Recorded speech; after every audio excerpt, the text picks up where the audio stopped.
resident group that's pushing back against the city's building boom is asking Mayor Keith James to put the brakes on new development requests for a 2-year period. Save West Palm Beach took the proposal directly to the mayor in a face-to-face meeting. Our investigative reporter Terry Parker joins us after speaking exclusively today with the group's founders. And Terry, they say this is not about stopping projects that are already in the pipeline.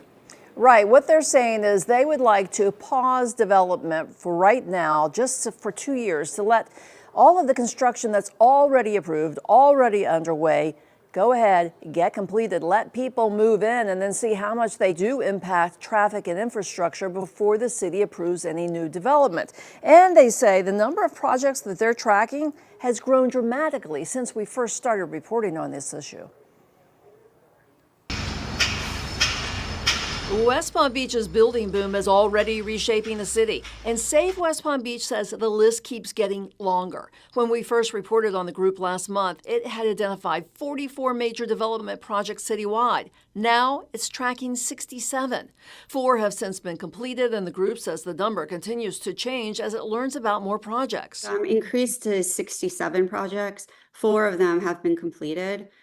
There are some additional projects that the numbers keep changing every day. We find about some new projects happening. Now the group's founders have taken their concerns directly to Mayor Keith James. At the top of their list, a 2-year pause on new major requests for height, zoning, and density, while an independent comprehensive study looks at the cumulative impact of all that growth.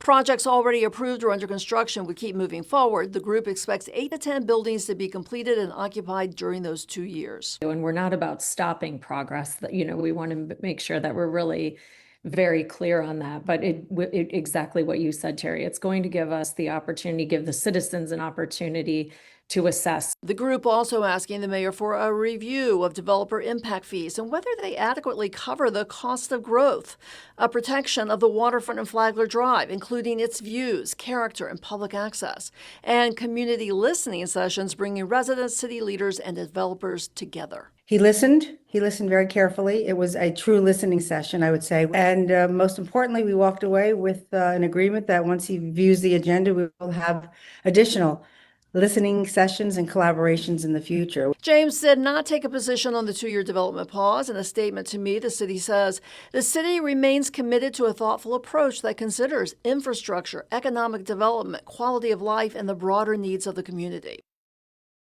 And the city also points to the recent 6-month pause on any new development on a few blocks on South Flagler Drive.